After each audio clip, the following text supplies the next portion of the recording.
Deepest secret of Bharat എന്ന മലയാളം ചാനലിലേക്ക് വീണ്ടും എല്ലാവർക്കും സ്വാഗതം. ഗുരുസമക്ഷം, ഒരു ഹിമാലയൻ യോഗയുടെ ആത്മകഥ, ശ്രീയം, എപ്പിസോഡ് 7, ആരോഹണത്തിനുള്ള തയ്യാറെടുപ്പ്. നിങ്ങളെ ഹിമാലയത്തിൻ്റെ ഉന്നതങ്ങളിലേക്ക് കൂട്ടിക്കൊണ്ടുപോകാൻ എനിക്ക് ഏറെ ഔത്സുക്യമുണ്ടെങ്കിലും എൻ്റെ വളർച്ചയെ സ്വാധീനിച്ച വർഷങ്ങളുടെ അടിവാരക്കുന്നുകളിൽ കുറച്ചു സമയം കൂടി ചുറ്റിപ്പറ്റി നിൽക്കാൻ ആഗ്രഹിക്കുന്നു. ഈ വർഷങ്ങൾ മഹത്തായ ആരോഹണത്തിനു വേണ്ടിയുള്ള തയ്യാറെടുപ്പുകളുടേതായിരുന്നു. മോഡൽ സ്കൂളിൽ പഠിച്ചിരുന്ന കാലം തികച്ചും രസകരവും ഉത്കൃഷ്ടവുമായ വിദ്യാഭ്യാസ അനുഭവങ്ങൾ കൊണ്ട് സമ്പന്നമായിരുന്നു. നല്ല പരിശീലനം ലഭിച്ചവരും സമർപ്പിത മാനസരുമായ ഒരു കൂട്ടം അധ്യാപകരുടെ കരങ്ങളിൽ വിദ്യാർത്ഥികളുടെ ഭാവി ഭദ്രമായിരുന്നു. അതിലുപരി എനിക്ക് കലകളിലും ശില്പചാതുര്യത്തിലും കായിക വിനോദങ്ങളിലും വളരെയേറെ താല്പര്യമുണ്ടായിരുന്നു.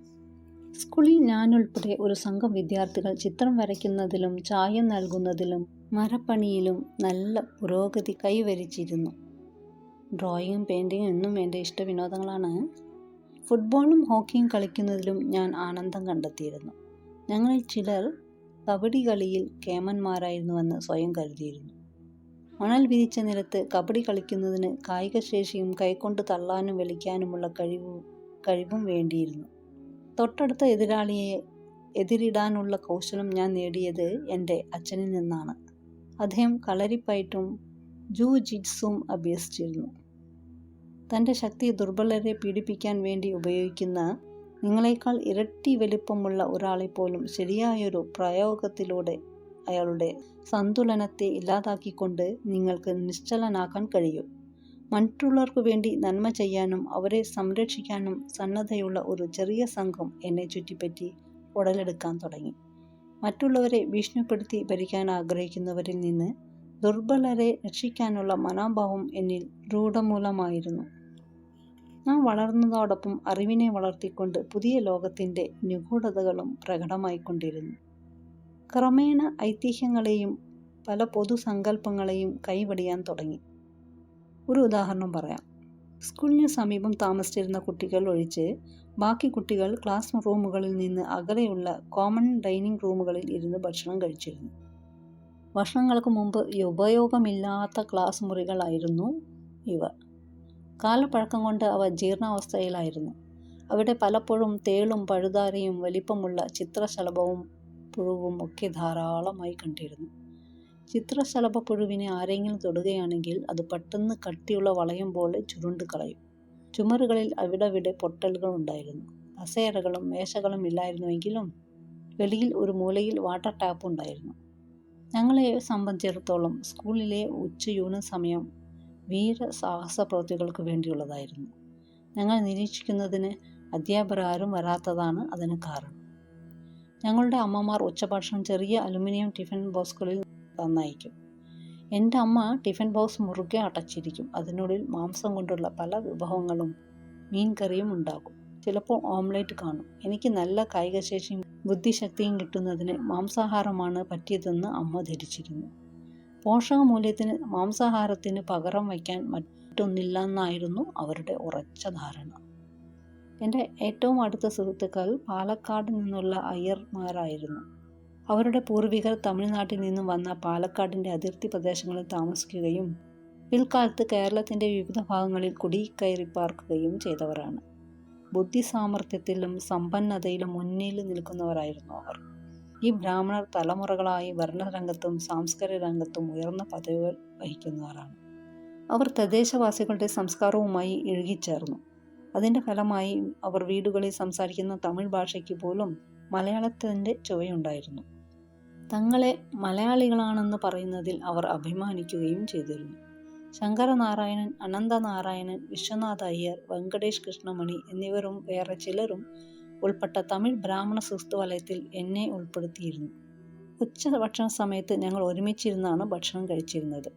ഭക്ഷണം കഴിക്കുന്നതിനിടയിൽ പല കഥകളും പരസ്പരം പറഞ്ഞു രസിക്കും. എൻ്റെ ടിഫിൻ ബോക്സ് തുറക്കുമ്പോൾ അതിൽ നിന്നും പുറപ്പെടുന്ന സുഗന്ധവ്യഞ്ജനങ്ങളുടെ സുഗന്ധം കൂട്ടുകാരെ ആകർഷിച്ചിരുന്നു.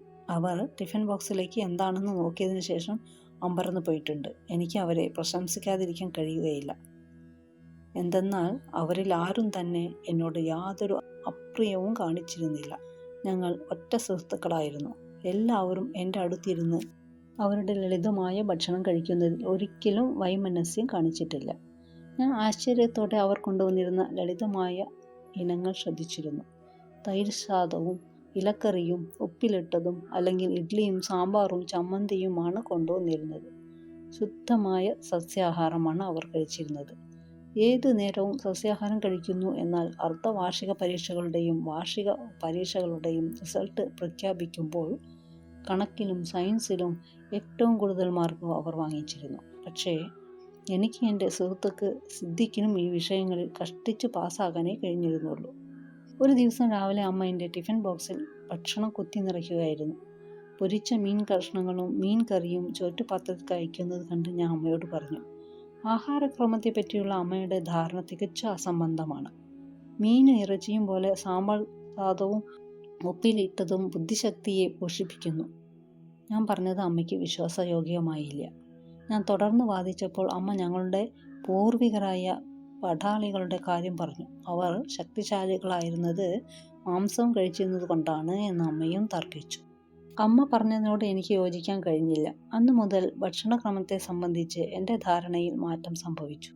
സസ്യഭോജനത്തിലൂടെ വേണ്ടത്ര പോഷകമൂല്യങ്ങൾ ലഭിക്കുമെന്ന് ഞാൻ വിശ്വസിക്കുന്നു. നിങ്ങൾക്ക് വേണമെങ്കിൽ മാംസം കഴിക്കാം, മനുഷ്യ ശരീരത്തിന് അത് കൂടിയേ തീരൂ എന്ന് കരുതുന്നത് വിഡ്ഢിത്തരമാണ്. എൻ്റെ ജീവിതത്തിൽ വിപുലമായ സ്വാധീനം ചെലുത്തിയ അധ്യാപകരെ എനിക്കും ഒരിക്കലും വിസ്മരിക്കാൻ കഴിയുകയില്ല. ഈ അധ്യാപകരുടെ പട്ടികയിൽ പ്രഥമഗണനീയൻ അന്നത്തെ ഹെഡ്മാസ്റ്ററായിരുന്ന ടൈഗർ കുട്ടൻപിള്ള സാറാണ്. യഥാസമയം കുട്ടികൾക്ക് ശിക്ഷ നൽകി അവരെ നന്നാക്കണമെന്ന് സിദ്ധാന്തമായിരുന്നു അദ്ദേഹത്തിൻ്റേത്. ജോർജ് സാർ ഓക്സ്ഫോർഡ് സർവകലാശാലയിൽ നിന്ന് പരിശീലനം നേടിയിരുന്നു.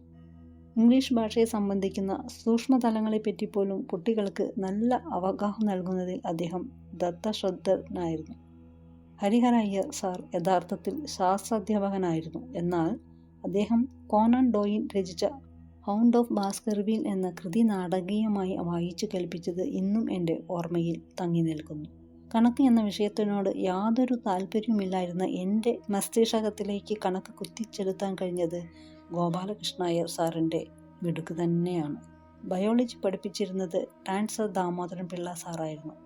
അദ്ദേഹം ഞങ്ങളെ അറിവിൻ്റെ പുതിയൊരു ലോകത്തിലേക്ക് നയിച്ചു. അദ്ദേഹമാണ് ദുർഗാഹ്യവും സങ്കീർണവും എന്ന് തോന്നിപ്പിക്കുന്ന ജീവിതം തുടങ്ങുന്നത് ഏകകോശ ജീവിയിൽ നിന്നാണെന്ന സത്യം ഞങ്ങൾക്ക് പറഞ്ഞു തന്നത്.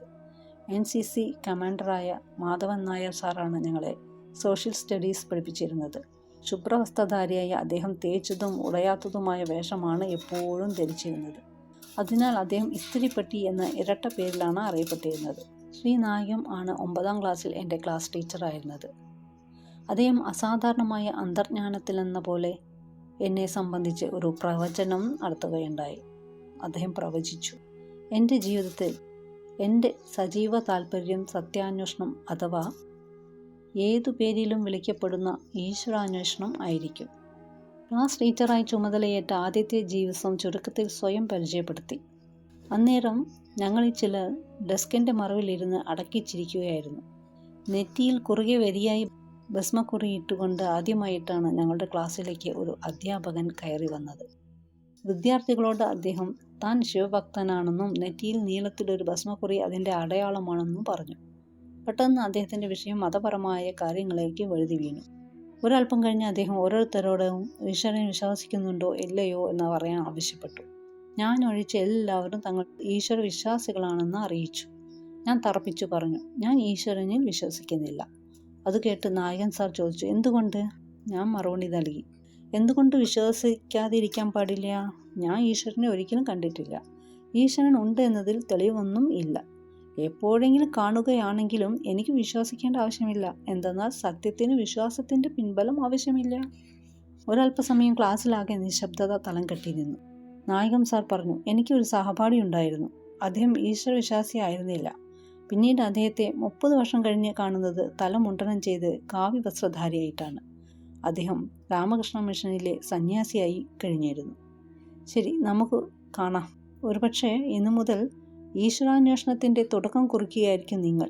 നിങ്ങൾ സത്യസന്ധനാണെന്നതിൽ ഞാൻ അതിയായി സന്തോഷിക്കുന്നു. എന്താ നിങ്ങളുടെ പേര്?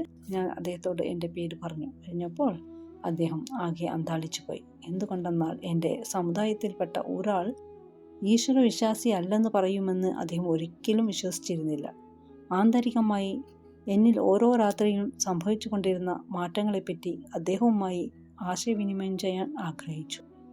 അവാച്യമായ ഏതോ ശക്തി എന്നെ അപ്രകാരം ചെയ്യുന്നതിൽ നിന്ന് പിന്തിരിപ്പിക്കുകയുണ്ടായി. ഞാൻ ഏറ്റവും ഒടുവിൽ പറയാൻ പോകുന്നത് എൻ്റെ ജീവിതത്തിൽ വളരെയധികം സ്വാധീനം ചെലുത്തിയ കുട്ടൻ ആചാര്യ സാറിനെ പറ്റിയാണ്. അദ്ദേഹം ഞങ്ങളെ സോഷ്യൽ സ്റ്റഡിയും ഡ്രോയിങ്ങും പെയിൻറ്റിങ്ങും ചിലപ്പോൾ തച്ചുപണിയും പഠിപ്പിച്ചിരുന്നു. എല്ലാത്തിനുമുപരി അദ്ദേഹമായിരുന്നു ഞങ്ങളുടെ സ്കൂളിലെ ഡ്രാമ ട്രൂപ്പിൻ്റെ പ്രചോദന കേന്ദ്രം. അദ്ദേഹത്തിൻ്റെ മാർഗനിർദ്ദേശത്തിൽ മലയാളത്തിലും ഇംഗ്ലീഷിലും നാടകങ്ങൾ അവതരിപ്പിക്കപ്പെട്ടു. ഷേക്സ്പിയർ രചിച്ച മർച്ചൻ്റ് ഓഫ് വെനീസ് നാടകത്തിലെ കോടതി രംഗം ഇംഗ്ലീഷ് മീഡിയം വിദ്യാർത്ഥികളായ ഞങ്ങൾ അവതരിപ്പിച്ചു. അന്റോണിയ എന്ന കഥാപാത്രത്തെയാണ് ഞാൻ അവതരിപ്പിച്ചത്. കെവിൻ ഫെർണാണ്ടസ് ഷൈലാക്ക് എന്ന കഥാപാത്രത്തിന് ജീവൻ നൽകി. പ്രസ്തുത നാടകം സ്റ്റേറ്റ് യൂത്ത് ഫെസ്റ്റിവലിലേക്ക് തിരഞ്ഞെടുക്കപ്പെടുകയും അവാർഡുകൾ നേടുകയും ചെയ്തു. കെവിൻ ഫെർണാണ്ടസ് പിന്നീട് സൈനിക മെഡിക്കൽ കോളേജിൽ ചേരുകയും എയർ കമാൻഡർ എന്ന പദവിയിൽ നിന്ന് വിരമിക്കുകയും ചെയ്തു.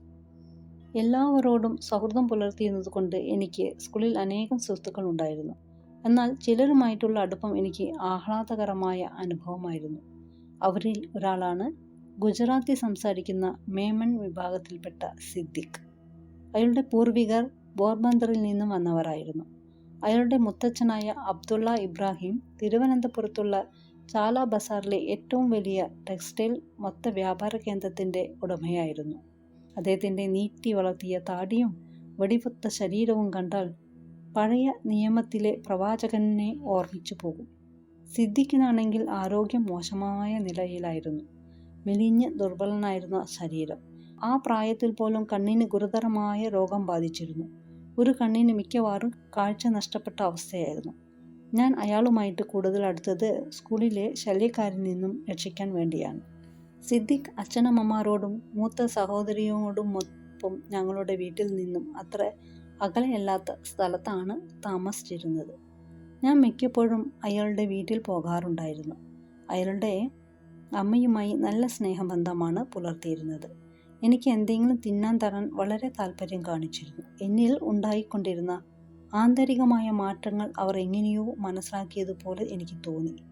എന്നാൽ ഞാനാകട്ടെ എൻ്റെ ആന്തരിക ജീവിതത്തെപ്പറ്റി യാതൊന്നും തന്നെ അവരോട് പറഞ്ഞിരുന്നില്ല. അവർ സൂഫി സന്യാസികളുടെയും ലോകശാന്തി നൽകുന്ന സിദ്ധന്മാരുടെയും കഥകൾ കേൾപ്പിച്ച് എന്നെ ആഹ്ലാദിപ്പിക്കുമായിരുന്നു. അവധിക്കാലങ്ങളിൽ സിദ്ദിഖ് പലപ്പോഴും മുംബൈയിലേക്ക് പോയിരുന്നു. അയാൾ മടങ്ങി വരുന്നതുവരെ അയാളെ ഞാൻ ആകാംക്ഷയോടെ കാത്തിരിക്കും. ആകാംക്ഷയ്ക്ക് കാരണം അയാൾ മടങ്ങി വന്നു കഴിഞ്ഞാൽ മുംബൈ മഹാനഗരത്തെ സംബന്ധിക്കുന്ന മോഹിപ്പിക്കുന്ന കഥകൾ കേൾപ്പിച്ച് എന്നെ രസിപ്പിക്കും. വിലക്കപ്പെട്ട ആനന്ദത്തെ സംബന്ധിക്കുന്ന കഥകൾ തന്മയത്തോടെ ആവർത്തിച്ച് പറയുന്നതിൽ അയാൾ വിദഗ്ധനായിരുന്നു. ചാരുതയോടെ ഹിന്ദി സിനിമയിലെ നായകന്മാരെ പറ്റിയും നായികമാരെ പറ്റിയും മറ്റു സ്ത്രീകളെപ്പറ്റിയും കഥകൾ മെനഞ്ഞുണ്ടാക്കുന്നത് അയാളുടെ ഇഷ്ടവിനോദമായിരുന്നു. അയാൾ പറഞ്ഞിരുന്നു, ഒരു നിശ്ചിത തുക കൊടുക്കുകയാണെങ്കിൽ നിങ്ങൾക്ക് പ്രസിദ്ധമായ താജ്മഹൽ ഹോട്ടലിലെ ഗേറ്റ് ഓഫ് ഇന്ത്യയിലോ അവരോടൊപ്പം ശയിക്കാൻ കഴിയും. അനന്തനാരായണനും ഞാനും ഒക്കെ അയാൾ കേൾപ്പിക്കുന്ന കഥകൾ കേട്ട് രസിക്കും. ഈ കഥകൾ കൗമാര മനസ്സുകളെ ഉത്തേജിപ്പിക്കുന്നവയായിരുന്നു. ഒരു ചെറിയ കാര്യം കൂടി പരാമർശിക്കേണ്ടതുണ്ട്. ചെറിയ കാര്യമാണെങ്കിലും പ്രാധാന്യം അർഹിക്കുന്ന ഒന്നാണ്.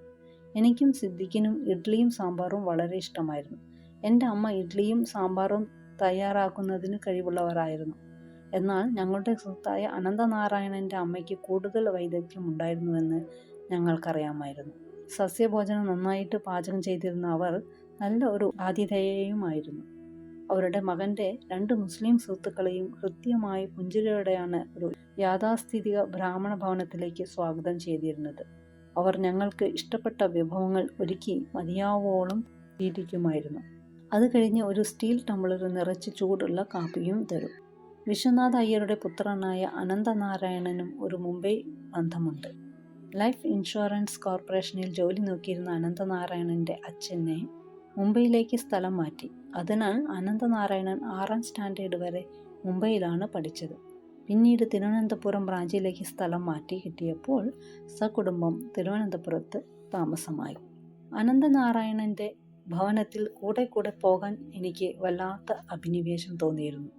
അതിന് കാരണം അവിടെ നിന്നും കിട്ടിയിരുന്ന രുചികരമായ ഭക്ഷണമോ അതോ അനന്തനാരായണൻ്റെ സുന്ദരിയായ സഹോദരി സുവർണയോടോ തോന്നിയിരുന്ന ആകർഷണമാണോ എന്ന് എനിക്ക് അറിഞ്ഞുകൂടാ. ആ സന്ദർശനങ്ങളിലൂടെ ഒരു ബ്രാഹ്മണ ഭവനത്തെ പറ്റിയുള്ള പല കാര്യങ്ങളും എനിക്ക് ഗ്രഹിക്കാൻ കഴിഞ്ഞു. ഉദാഹരണമായി പറയുകയാണെങ്കിൽ, അനന്തനാരായണൻ്റെ അമ്മയ്ക്ക് ആർത്തവ നാളുകളിൽ അടുക്കളയിൽ പ്രവേശിക്കാൻ അനുവാദമില്ലായിരുന്നു.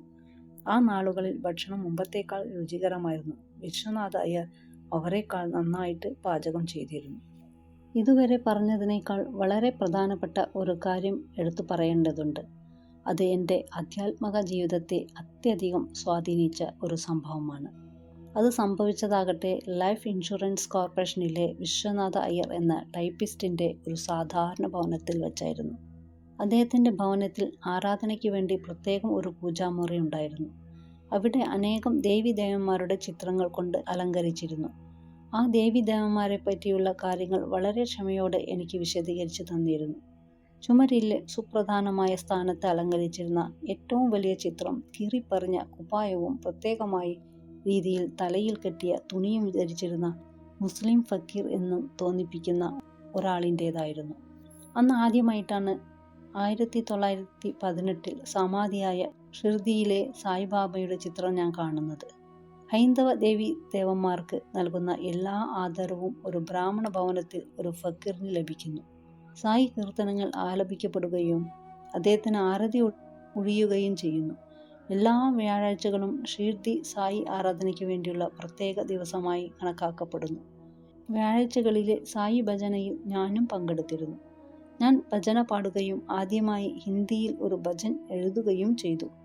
ഹേ പ്രഭു, ഹേ സായിനാഥ്. ശ്രീ വിശ്വനാഥ അയ്യർ ഷിർദി സായിബാബയുടെ ജീവിതത്തെപ്പറ്റി ഒരു ലഘു വിവരണം നൽകുകയുണ്ടായി. അദ്ദേഹം ഈശ്വരനാണെന്ന് വിശ്വനാഥ അയ്യർ വിശ്വസിച്ചിരുന്നു. ഞാൻ ശ്രദ്ധിച്ചു കേട്ടു. എനിക്ക് അത്ഭുതം തോന്നി. ഒരു രാത്രിയിൽ സ്വാത്മപ്രേരിതമായ രഹസ്യാധ്യാനത്തിൽ ഞാൻ മുഴുകിയിരിക്കുകയായിരുന്നു. ഞാൻ പതിവായി ഹൃദയത്തിനുള്ളിൽ ദർശിക്കാറുള്ള പ്രകാശത്തിൽ ഷിർദി സായിബാബയുടെ രൂപം തെളിഞ്ഞു.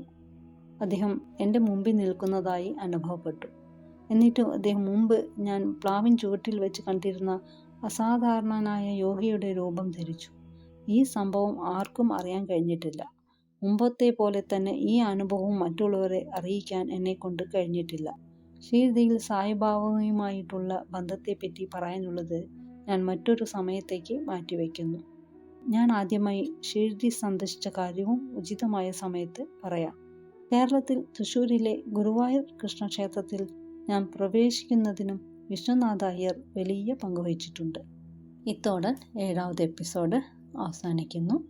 വീണ്ടും അടുത്ത ആഴ്ച കാണാം. ഹരി ഓം.